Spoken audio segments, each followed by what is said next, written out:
Welcome once again to Learning with a Digital Prisoner.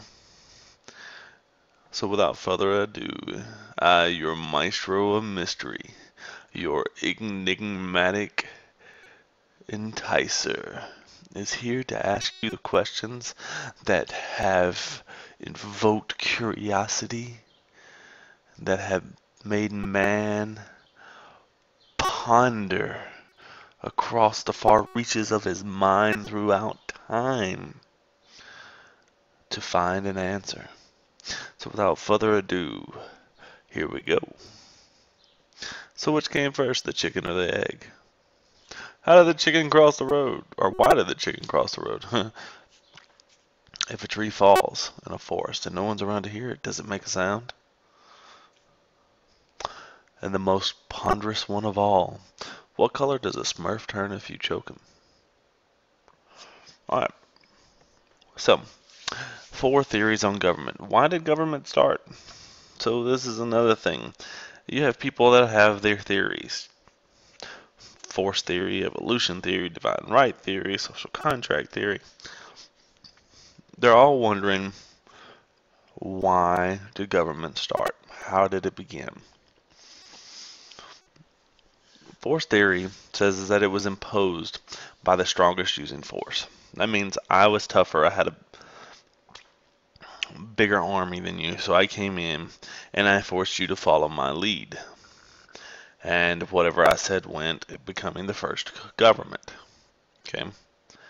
And they would continue to push and push out that force as far as that force exerted until that force got to a point where it wasn't strong enough to contain the area that it ruled, and then it fell apart. Evolution theory, that it evolved from the family or tribal bond. That, let's say I was the father of, this family, and what I said went. And as time progressed, families grew together, and these families grew into tribes, and they still listened to that head father figure. And then as these tribes grew, it led to government, that it evolved from this family with, this strong leader being the head of the family, kind of like the Godfather. I make you an offer you can't refuse. And then there's the divine right theory. God created government and chooses its leaders. That God set forth. If you go to the Bible, you can see that God picks out, the leaders like King Saul, King David, and he chose who the leaders of the government would be, and he created the government. And this is also done throughout various other governments. China, you had the mandate of heaven. They believed that God had mandated this emperor to be their king. Or look at Egypt, the pharaohs. They were even believed to be gods themselves. Or their social contract theory. And this is one of the most common ones today. That a large group of people or society agreed to a common set of rules and formed a government. And we'll talk a little bit more about where the social contract theory kind of comes from. John Locke, he said that there was a social contract between people and the government. And we are not talking about this John Locke, we are talking about this John Locke. People agreed to give the government power. Hey, you can have power over me, but you have to meet the needs, my needs. And if you go look at like purposes of government, some of those needs could be protection, economic stability, public services, and so forth.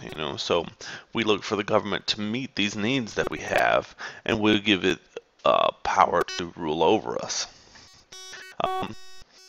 He was the first person to claim come directly from the people they rule. And Locke was a great influence upon the founders of this country. That's why a lot of his principles and principles of the social contract theory are built into the United States government. Now, power versus authority. And you might say, well, there's not really much difference. Well, there is a big difference between power and authority. Power, you have the power to force people to follow your rules. I come in and I'm like, you're going to do what I say or I'm going to thump you, fool. So you now fear me. Well, you might not fear me, but you know what I mean.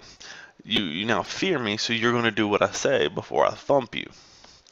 And this is also known as might makes right. Authority, people have agreed to follow your rules.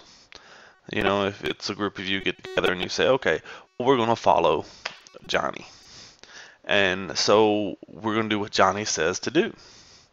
Well, now you have given Johnny authority. Johnny might not have the power to force y'all to do what he wants, but you give him authority so that you will willingly do what he wants. You are a respected and are legitimate. Okay, if you have authority, you are legitimate. People have given you power. You're the legitimate ruler. And that means someone is recognized as having the right to rule. Who do you think's right? Who should be, the ruler? He who has the power or he who has authority? Or she? Two theories on power.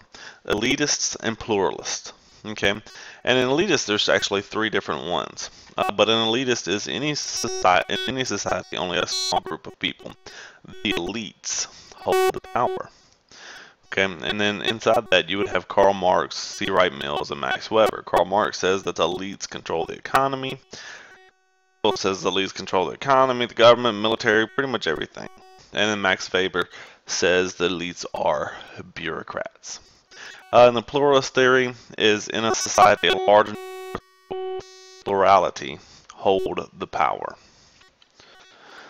So Karl Marx, let's look at this guy for a minute.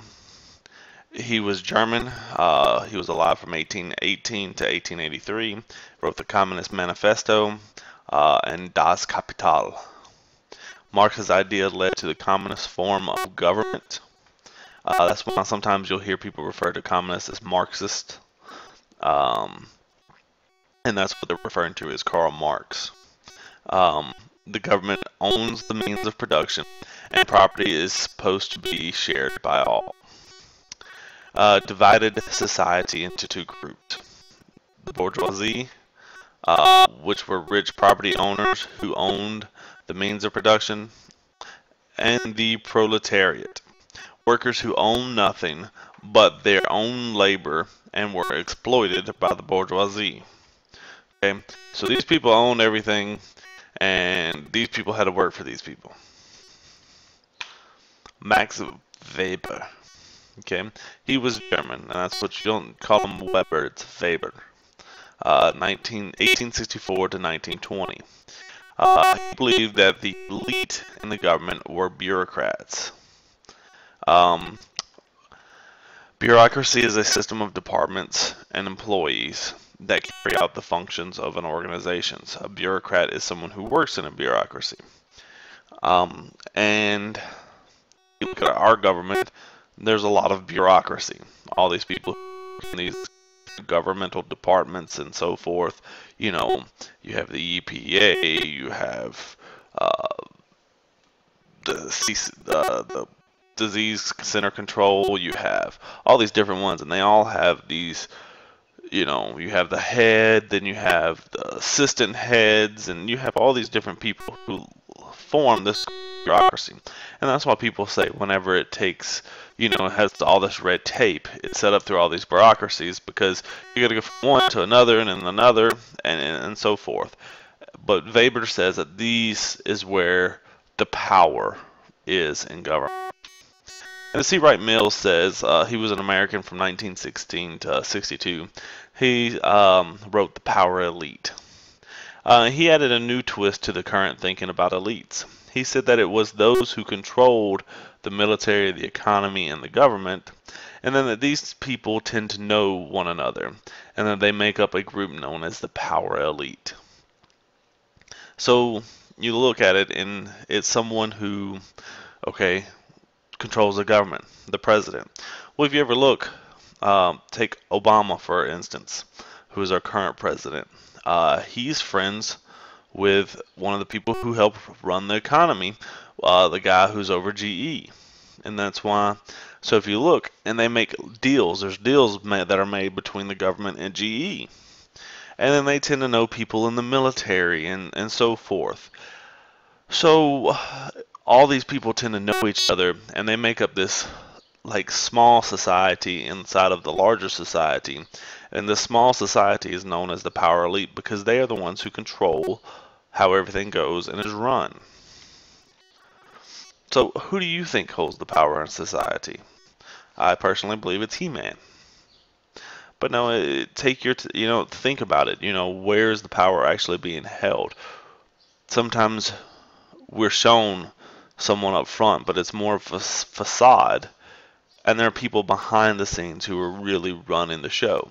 So, take time and think about who do you think's actually calling the shots in government or in society? Is it the government or is it the people behind the government?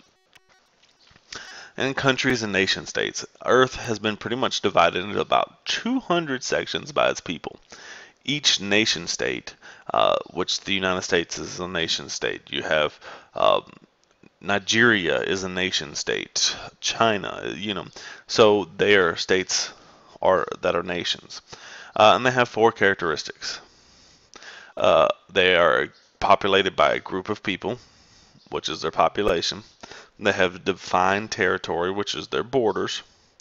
They have a government, and they have sovereignty, which means they have supreme authority over their area. Alright, so until next time, deuces!